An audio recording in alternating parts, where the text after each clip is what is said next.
Hey guys, welcome back to Medical Coding with Blue. Okay, today's episode is going to be all about how to get tips on how to get through documentation quickly, like reviewing documentation to code it quickly. I've been getting this question a lot, and I think that this is a really good topic to discuss today. I will be probably on the weekend, like writing something out on my whiteboard, so that way I can kind of show you guys how it looks in the big scheme of things, but we're just going to talk it out today. All right. These are just some of the bullet points, and then I need to preface it with a little bit of something else first. The reason that I'm able to get through documentation very quickly is because I have long worked with my providers on uniformity when it comes to their documentation. Now, you may not always have this. I get it. I understand. But I'm telling you, it does help to pick up the pace and to pick up your speed when you are looking through documentation. If you have 5 different providers who document 5 different ways and use 5 different templates, we have an issue, because now you have to stop and think about how this person goes and how does this person go and where is this and this and this and this on all these other people. It really is better if you try to get everybody to be uniform, okay? Now, if they don't want to use the same style of template, it's fine. But as long as you know that everything is going in order, the order of the things that are being documented, then this is good. Sometimes what I would notice before was providers would put their procedures at the top, and then they would put all of their information at the bottom. And then for some providers, it was vice versa.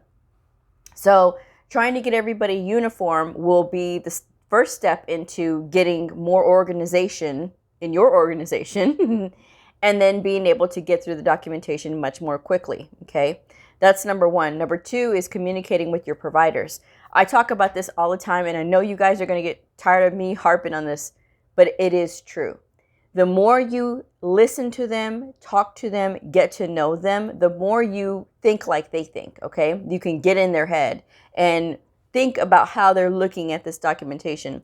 So this way, you're able to say, okay, I know this provider does this, I know this provider does this, and this is what he's doing here. So that is key, okay? The other thing is autonomy. Now, your supervisor may have you have a system that they want you to work it as, right? They want you to do a certain date at a time. They want you to do a certain step or whatever. They have steps for you to do. My supervisor tried to do this with me when she first started. She did it with everybody, and everybody complied with her except for me. Now, I didn't do this to be difficult. Honestly, I'm not trying to be difficult. The way that she was wanting us to work these lists of work that we had to do, it was not convenient for me. I tried it. Okay, I tried it, but it made me go so slow, and I was not able to get through the documentation as quickly as I wanted. And this was long before I had started building relationships with my providers.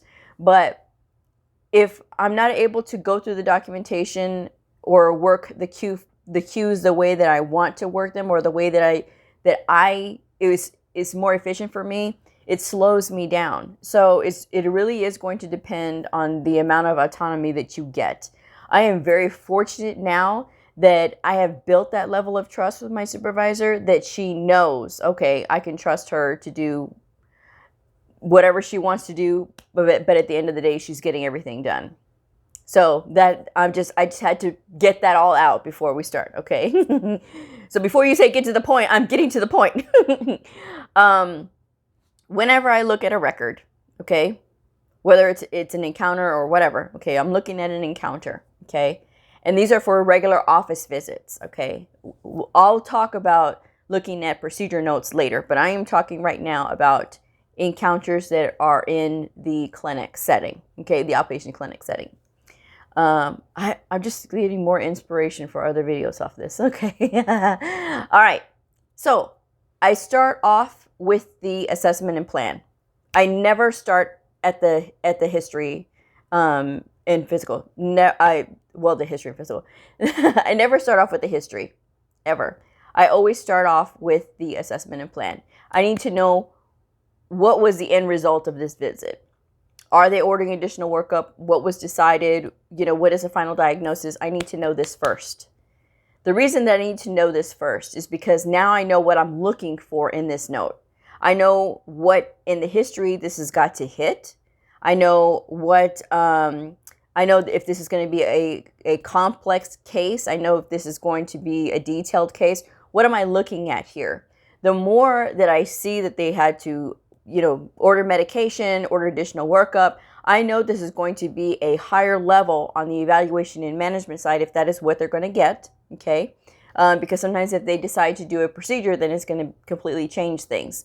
But for the purposes of illustration, I'm just going to talk about evaluation and management when it comes to looking at these encounters.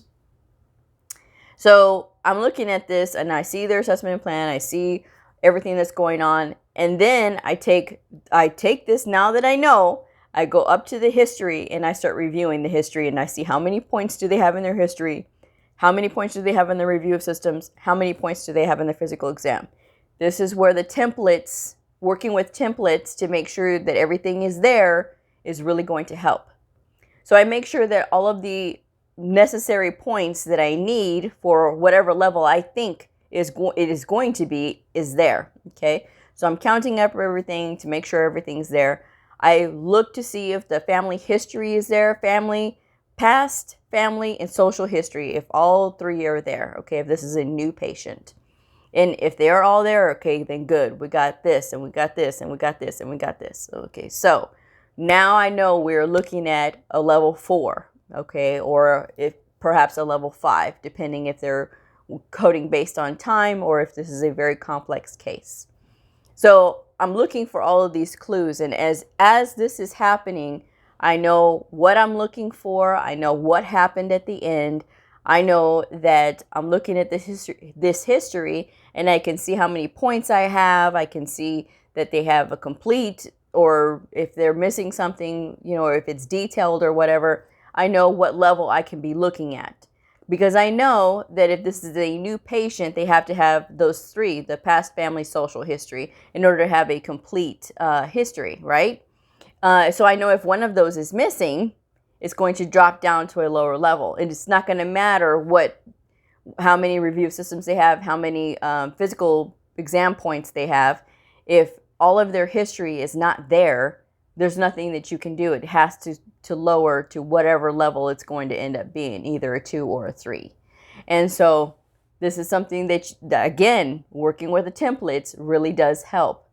So as long as you have a good base foundation on these notes and you know where to look, then it's going to help you with your speed, okay? And that's like on your new patients. On your established patients, again, I'm going to start off with the assessment and plan. That is the first place that I look. And I'm looking there and I'm seeing, is this patient post-surgical? Are they just here for a follow-up and nothing else is going on? Are they ordering additional workup? Is the patient going to go to physical therapy? Is the patient going to be sent out to another facility for a consult? What is going on here? And when I see that this patient is stable and everything is okay and nothing else is going on, then I know I'm looking at a 2 or a 3, depending on what, and that's how quick my brain is going, depending on what is going on. Because I'm looking at these diagnoses and then I look up in the history and I see, is it stable? Is the condition better or is it worsening? I know that's how it's going to factor into my evaluation and management level as well. So my advice is to always start at the assessment and plan, because it's backwards from the way that we're taught, right? The way that we're taught is you start off at the top and then you read through the entire documentation. But sometimes you have to sort of work things differently in order to make it more efficient for you.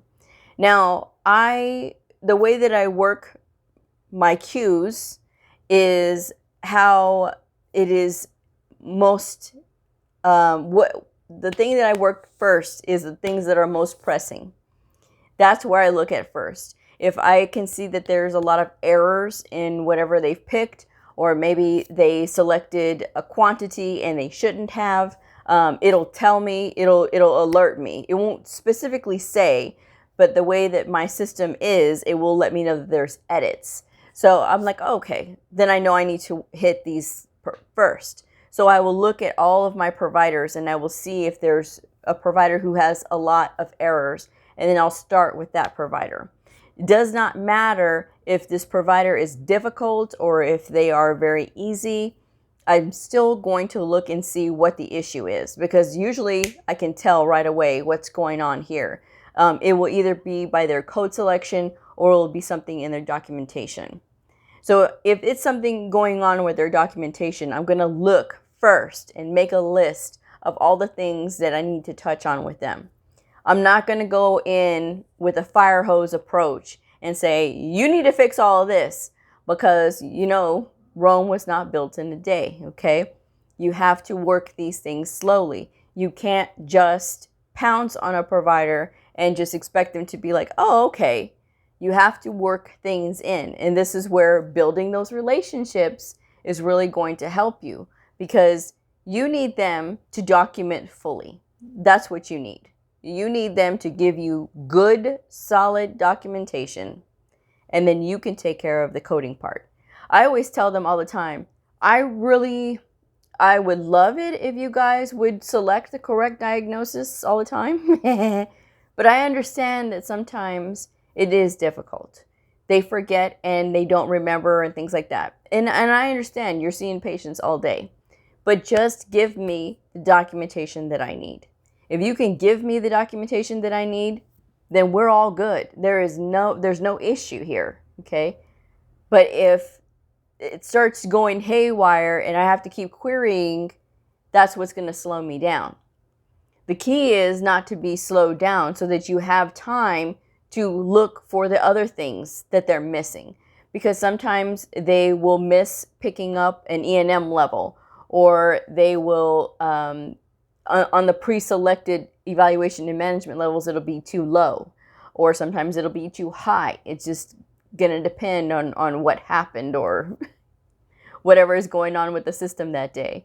Because sometimes they will have the system auto-calculate for them what it thinks that level is going to be. And a lot of times the auto-calculate is wrong because it's looking at what it thinks are points instead of, like the human eye can tell you, well, if you say hair and nails, it's not two different systems. It's the same. It falls under the integumentary system. So, that's where all of that comes into play. But it is very important to do that, to start at the AP and work your way up. Okay, start at the bottom, work your way up. Same thing with studying. Okay, you always want to look at the end. You look at the questions first, and then you start to read, because then you know what questions it's going to ask you. It's already fresh in your brain. Same thing when you're looking at a note. You're going to start at the bottom and work your way up. Okay, that's the first part. The second part is to help you increase your production and speed. It's the little things. And what do I mean by the little things? Get off your phone. If you are at work, I have seen, and the only reason that I say this, you may be thinking, really, Blue, get off your phone. Here's the thing.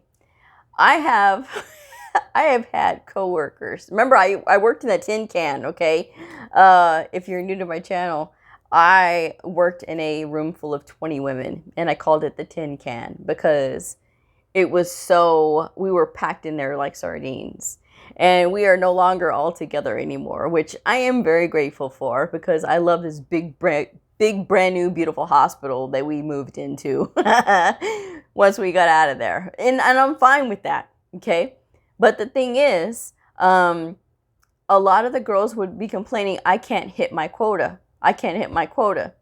And then I'm looking at them, and I can see them right there on their phone. Get off your phone. You should never, ever be on your phone when you are at work. There's break time, then there's your lunch time. If you got break time and lunch time, yeah, sure, pull out your phone. But if you're trying to work during the day, get off your phone. Stay off your phone. Minimize your distractions. If you are in a room full of women or maybe, different people, men in there, it depends, okay? Women dominate the medical coding field. Do I wish there was more men in this field? Of course, because I think that getting the estrogen balanced out would be a good thing. But I'm just saying, if you are in a room full of people and it gets loud, get some headphones and concentrate. That is really the only way. Once you start zeroing in and focusing on what you're supposed to be doing, your production will go up. But it is just a matter of setting yourself up for success. If you are feeling lost and confused because maybe the documentation is not making sense to you, take some time to look up whatever it is that's confusing you, or make time with that provider. Go ask them a question. Go ask your lead. If you're working with a lead, or if you're working with your supervisor or whatever, ask them questions. But make sure that you're doing your research first. Do the research on your own. This in specialty clinics, always go to like specialty websites for that specific specialty. Excuse me. They have like orthoinfo.org is the one that I use for orthopedics. Now that one breaks down a lot of the orthopedic diagnoses and things that don't make sense to me. I am very fortunate that at any time, if I have a question, I can go and ask a provider. But I use this very sparingly. I don't want them to ever feel like I'm wasting their time or just trying to go to them for the answers. You have to do a lot of research on your own. And whenever you are working in a specialty clinic, I do highly recommend that you spend the time researching that particular specialty, because this will only benefit you in the long run. Look over that CPT book for that section if you're coding in the outpatient section, and if you're coding in the inpatient section. But if you're in the outpatient section, go through the CPT book. Go through that section of your particular specialty. Read that portion of the book, so that way you can get familiar. When it comes to the diagnoses and things like that, if there is a particular diagnosis that comes up, make sure that you fully understand it. If it's diabetes, make sure you fully understand it. There really is... Some people write down the codes that are very common, but sometimes I think there's a lot of different codes that are going to be essentially common. So there's really almost no point in writing down specific codes to keep on your desk, just so that you can have a quick, reminder or whatever. If you want to, you can. I mean, certainly, whatever you feel would make it much easier for you to recall things. Procedures is much more better to write down, because procedures is usually, when you're in a clinic, there's a certain set of procedures, and sometimes they do different ones, but usually there's ones that they do commonly. And so if you need to write those down, then I'd say go for it. But that will also help you as well, getting familiar with that section of the book. And if you're using an encoder, that's great. An encoder is wonderful, but don't neglect the book. The reason that I tell you guys to look at the book is because when you're working with an encoder, you already do need to know how the encoder works. And what I mean when I say this is sometimes that encoder gets a little tricky, and it can take you down the wrong path if you choose the wrong path. And you may not even know that you're choosing the wrong path. So sometimes the book is a lot easier to get through. And when you're in the real world, you'll understand what I'm saying. Because the book, once you become familiar with it, it is much easier than trying to get through on the encoder. However, sometimes the encoder will surprise you and give you a different code that you never even thought of. Okay? So that is always something to consider and keep in mind. While the encoder is wonderful, it can be a horrible crutch, okay? Especially when you're going to try to take additional credential exams. You still have to maintain your speed with looking things up in the book, because you're not going to be able to use an encoder when you're going to take a certification exam, you have to be able to use a book. And you guys know, I mean, these are timed tests, okay? With AHIMA, their tests are 4 hours. With AAPC, like 5.5 hours. So you guys got to be on those books, and you got to make sure that you can look up stuff quickly, okay? That's just the nature of the beast. So never lose your speed with the book. I cannot stress that enough, okay? And it will make you faster. So stay organized.